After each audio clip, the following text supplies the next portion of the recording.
Okay, so I used to think that menopause happens to people in their 50s or so. That's what I thought in my head. And like until I spoke to my friends, and I read an article, I'm like, damn, this is more than what it is. So I have a couple of questions I need to ask. Permit me, I have to read it because you know how it is now. This premenopause, you tend to forget. My first question goes to you, Ari. When Okay. you first found out that you're dealing with this, what was your fear and how did you go through it? Okay, so every woman's experience varies. I'll get into mine, but briefly, I had this friend who had just turned 50 and she was all over the place running this test, running that test, and all her tests came out negative. There was nothing wrong with her. She never realized she was having menopausal symptoms. So it was a big deal for her. For me, I just noticed my periods were delayed. Normally, I'll have my period 7 days at a stretch. On a good day, heavy 5 days. The remaining 2 days will be very light. And then that went on to 8 days, 9 days, 10 days, 11 days. And then that dropped to 3 days. And then one time, 6 months, boom, I didn't see my period. What's going on? And then I noticed I started forgetting things. I was easily irritated. Sex was another drama. In as much as I would want it, when the time comes, I'm like, please hurry up and get off me in my mind because I am dry. Now, like I said, for different women, different things. And then I still didn't think about it so much until I noticed I was bleeding and I was having blood clots. That gave me a scare. Of course, I already knew I had fibroids. So I went to see my gynae, and after several tests, we had to start looking at okay, what was wrong and all. And then he goes, "Come, how old are you?" First, he was just like, "Okay, blah, blah, blah, blah, blah." And then he goes, "Come, how old are you?" And I told him. He said, "Oh, please go and sit down. Do you still want to have kids?" And I said, "No." He said, "Please go and sit down. Stop wasting my time. I beg. Go back home. You're dealing with perimenopausal symptoms." And then when the next time I had to go see him, my concern then was about the blood clots because they were getting bigger and bigger. And at this time, everywhere I go to, I had to make sure I had an extra, I had this pouch that I have to carry with me everywhere for sanitary towels because I don't know when my period is going to show up. It's one thing when you calculate, okay, first of every month, your period comes between the Yeah. first and the fifth, and all of a sudden you don't know, you don't see your period for 2 months, you don't see your period for 3 months, 4 months, 5 months, 6 months. So you don't know when it's going to show up. So you have to be prepared. So at this point in time, I was carrying this pouch all around, and then it came again, boom. My car seat was all soaked. You can imagine the embarrassment. You're all dressed up, you go for an occasion and you come down from your car and you're all messed up. There's nothing you could do about it. So, and then when I had to change, I found this really huge blood clots. That day, I was really, really scared. And then the next one that got to me was the day I passed out in my house bleeding. So I had to go back to my gynae. I'm like, I need to check again, do this again, do that again. We did all tests. I insisted on mammogram. I insisted on the ones I knew. And he insisted on the ones he knew. And in all of this, he just said, okay, you have fibroids, but the size of the fibroids was not what was causing all of this. Although the fibroid was located in layman's terms, if I was pregnant, where a baby would sit in my womb is where the fibroids was sitting. That was the reason I was having that much of blood clots. Okay. That was the explanation for the blood clots. But everything else, forgetfulness, mood swings, irritability, the sex drive, skin issues, had to do with my hormones. And it was not so much of a big deal. Like you said, our mothers did not prepare us for Yeah. this.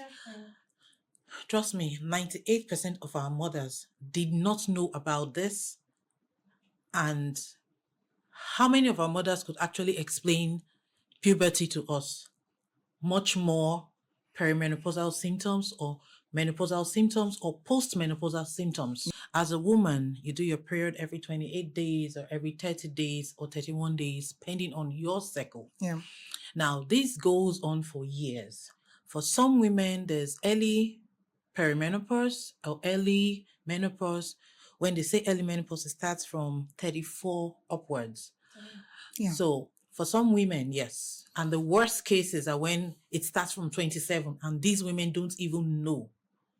The sad part is I found most women don't pay attention to our health.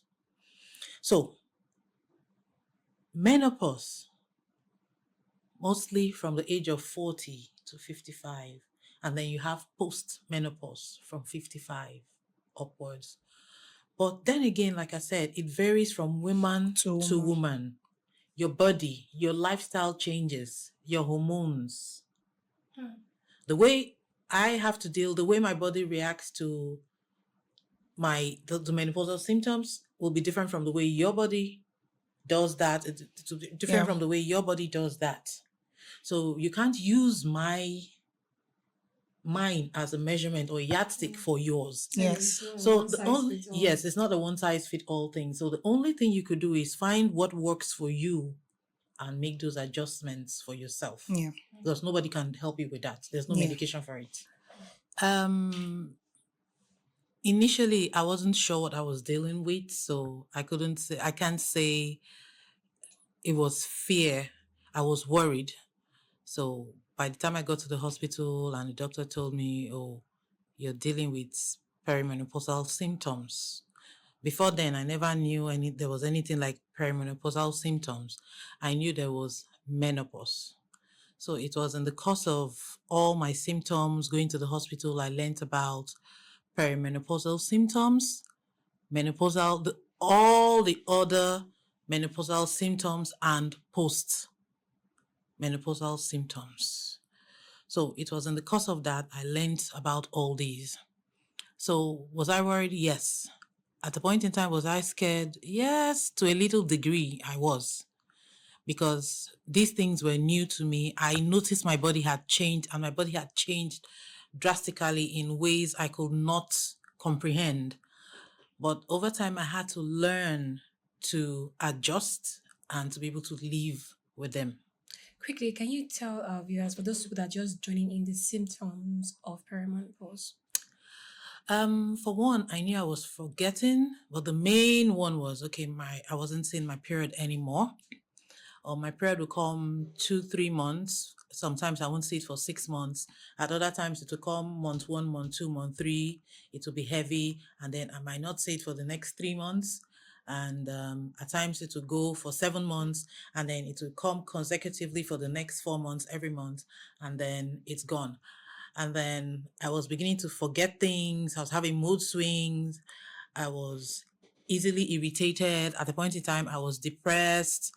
There were times I didn't want to see anybody around me. I had skin issues. The hot flashes came, insomnia. But different women had different things. And the issue of dry vagina too was there.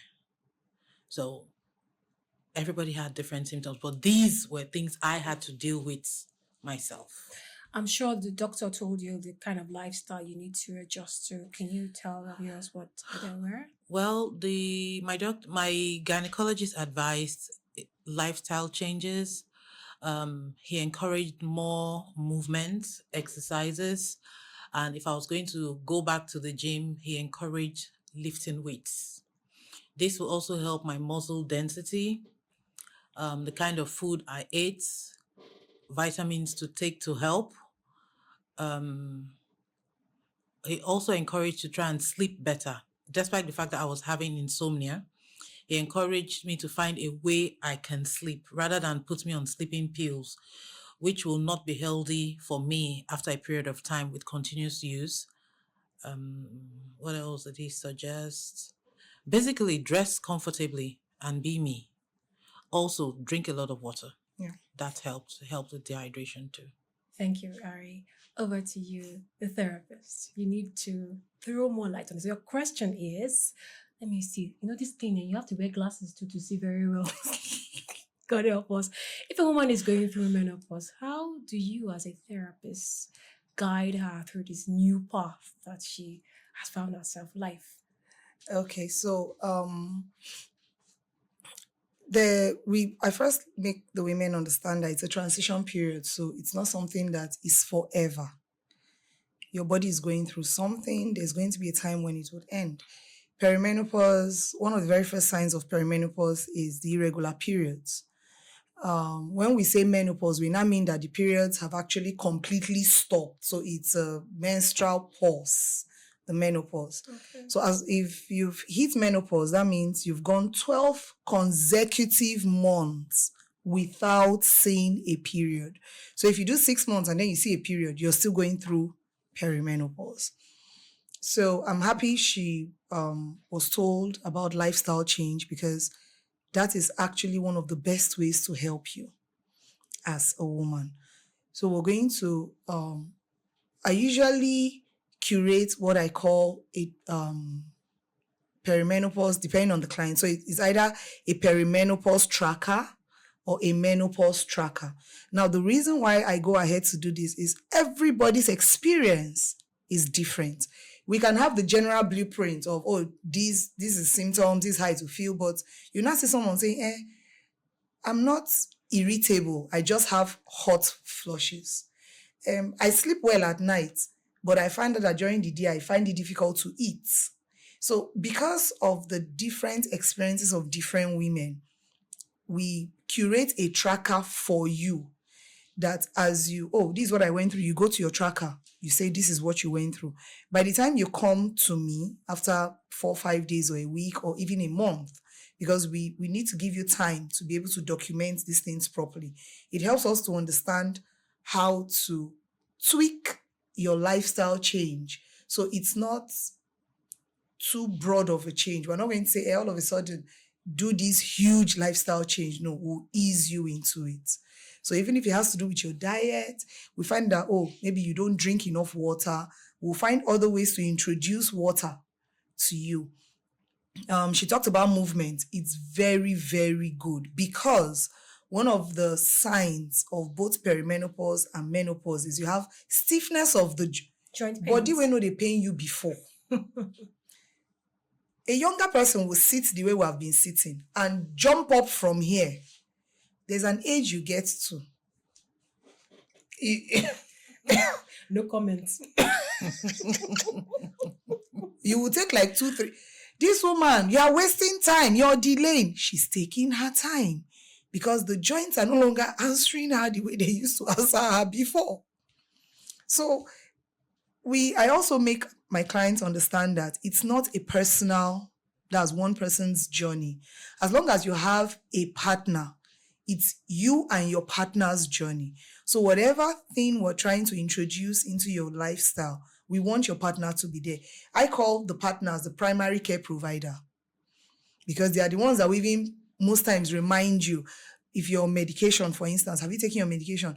Madam, I noticed that you drank half of that glass of water. Please finish it. So they are there to help you out. You see some partners go as far as taking a bottle of water to the room at night, or they are rechargeable. I'm just talking about things that partners can do. Now, if your partner is not there, when we are explaining to the woman, it's going to feel like a chore. I beg, don't stress me. But if the man is there during all of the doctor's visits or the visits to the therapist, he now knows that, okay, I need to bring in an extra fan. I have a client, the AC is on, but 2 fans will still be facing her. If not, she can't sleep. If the light goes off, before she wakes up, the husband has gone to put on the gen. He says now that she has managed to sleep, then heat will not make her wake up. The hot flushes, when it happens at night and she jump, because that thing can make you jump up from the bed as if somebody is after you. Okay. He will tell her, no, don't worry yourself. He takes her to a chair. He gives her a cup of water first. He changes the bed sheet. Would you want us to go to the sitting room for a while? Maybe before we come back. So all of those things there are simple but effective exercises, simple but effective measures, simple but effective parameters. We would look at your diet. If we need to bring in a dietitian, because we have people who are specialized in different things. So if we need to bring in a dietitian, oh, all of a sudden I don't like eating so and so again. But you need the nutrient that food provides. Exactly. A dietitian will not give you an alternative, food that will still provide the same nutrient.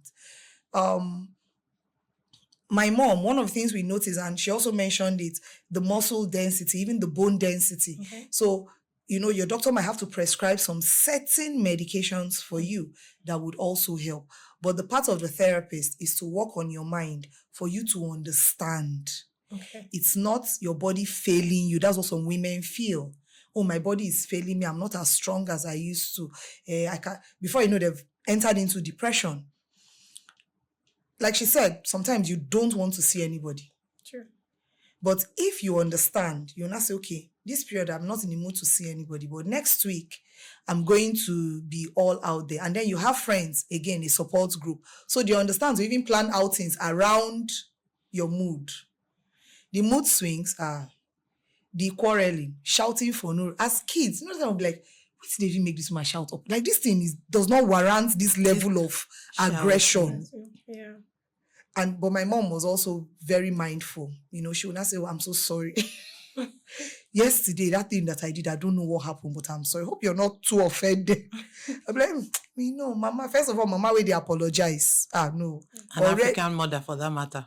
Already, we've forgiven you. Don't worry about it, And the forgetfulness aspect, I've told people, post-it notes. They are very helpful. If you know you don't want to type it out, you can write a note. You can paste it around the house. You get to the kitchen, I've seen people who forget to turn off the gas. Harry just raised that. No, seriously. I went out. I believe I turned off the gas. I went out at about 9 a.m. I got home at about 7 p.m. And I was sure, very sure, I was the only one at home. Nobody had come home. I met my gas on. And I just said, God, I thank you that I remembered to take away the pot. So it was just the fire burning. Just the fire burning. I've seen someone, a woman, drive home, come down from her car, forget to turn off the ignition. Just picked her handbag, closed the car door. In her mind, she had turned off the ignition and went into the house. And it was one of her kids. I was like, Mommy, we thought you were coming in to pick something and you're going. She was like, why? I beg, I'm tired. I've had a long day. Oh, really? The car is still running. And she was like, are you sure? She was like, let's not argue. Just went outside, put off the car, brought the car key. She didn't even realize. She wanted to turn into a quarrel. How dare you talk to me like that? You mean, how will I come down from car and forget to put it off? But you did. Yes. It happens. And so if you have your family, your support group, your friends who understand women, please, let's learn to talk to each other. Your body is not failing you. Your mind is not failing you. It is a process. The more people know the challenges you're currently going through, the better they can help you. I will not mock you because I'm a woman. I will go through it. I am going through it. So are there things that we can do to help? Yes. It's not a short-term therapy.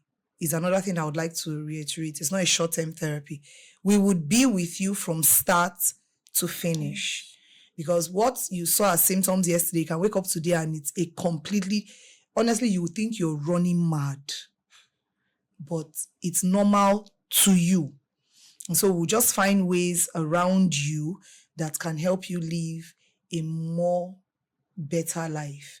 So we'll tell you to move more. We are not saying go and start doing aggressive gymming and all that, but you can take walks.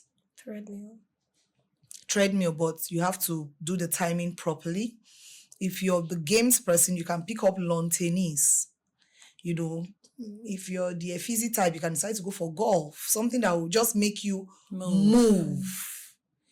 My mom prefers to do aerobics.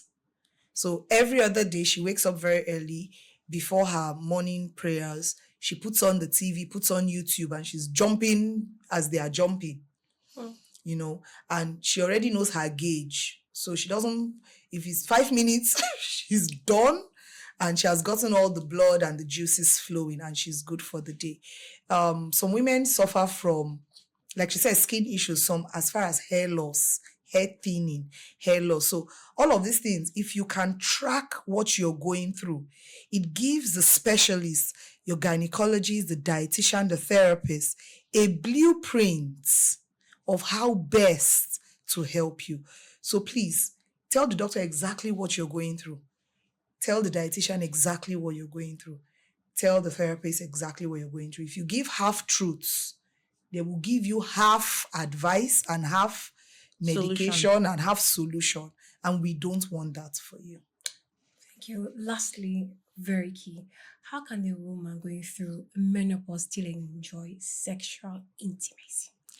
Okay, so as it has to do with sexual intimacy, what makes it enjoyable for both parties is a well-lubricated vagina. Okay. And so we have topical applications for lubricants. So over the counter, you don't even need a doctor to prescribe it. You can walk into a very good pharmacy and you would get an over-the-counter lubricant. But there are also dietary changes that can help you, because it's not just about making the place wet. It's about keeping it wet for long. Sex is not always 1 minute. Sometimes it can be 15 minutes. Sometimes it can be 30 minutes. Sometimes it can be 1 hour. We want the vagina to stay lubricated during the sexual intercourse. So there are over-the-counter lubricants, and we advise people to use a water-based lubricant, because an oil-based lubricant can further irritate the vaginal walls. But a water-based lubricant is always better. And in the case of if your partner still decides to use a condom with you, a water-based lubricant will not, irritate the condom, which will now go back and irritate the vagina. A water-based lubricant is best. If you decide, your gynae finds out that you need more than the lubricant, then there are medical things that he would prescribe that will help your body to adjust to the new reality. But please, I will say it again, your water intake also helps. Water intake helps. Fruits and veggies. This one, you don't even need a dietitian to tell you. I grew up with a mom who told us that we're in Nigeria, so for every season in Nigeria, there are fruits for that season. She used to tell us, God knows why sugarcane is not all year round. God knows why mangoes are not all year round. So when fruits are in season, as long as they are not hiking your blood sugar, they are not you're not allergic to the fruits, please consume them as much as you can. I don't like papaya. So if papaya is in season, I won't eat it. But there are other fruits that are in season. So I will skip papaya, pawpaw, and eat other fruits. We're not saying go for the expensive imported fruits. In every region that you are, there are fruits that are even specific to that region. Please, as women, learn to eat fruits and vegetables. I know some women who, them and fruits have sworn never to be in the same vicinity. So they even see you eating fruits, they are wondering what's wrong with this or what. And I'm like, your body needs it. Especially when you're having skin issues, hair issues, your nails are brittle, your hair is falling off. Food will not do it 100%. You need fruits and veggies to do the balanced diet. And then you need to increase some things based on whatever, unique challenge you're facing during this perimenopause or menopause period of your life. Thank you, Delicious. Like I said, this episode, you wanted to say something briefly? Yes, please. Okay.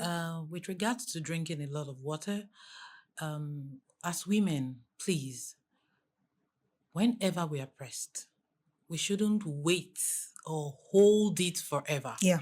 We should try and get rid of it as fast as possible to avoid UTIs. Yes. Not coming back to blame the man that the man gave you one thing. That urine you refuse to release can give you urinary tract infection. Thank And you. it's more when you are even going through perimenopause and menopause. Women suffer from infections more that period. If you want to pee, there is no shame. Please, is there a restroom around? You go and ease yourself. As soon as you ease yourself, you rehydrate.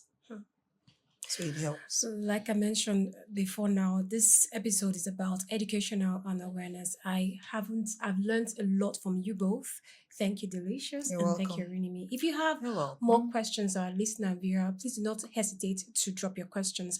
And if you want to follow Delicious, a wonderful lady, you can find her at the Intimacy Consultant on TikTok, the Intimacy Consultant on Instagram, and what are you known as on Facebook? Is it Delicious intimacies. Please, you do not want to miss her, as in advice and what she dishes out, which has helped me during the course of my time in relationship and life in general. Until we come up with another exciting educational awareness episode, do take care, women. We love you.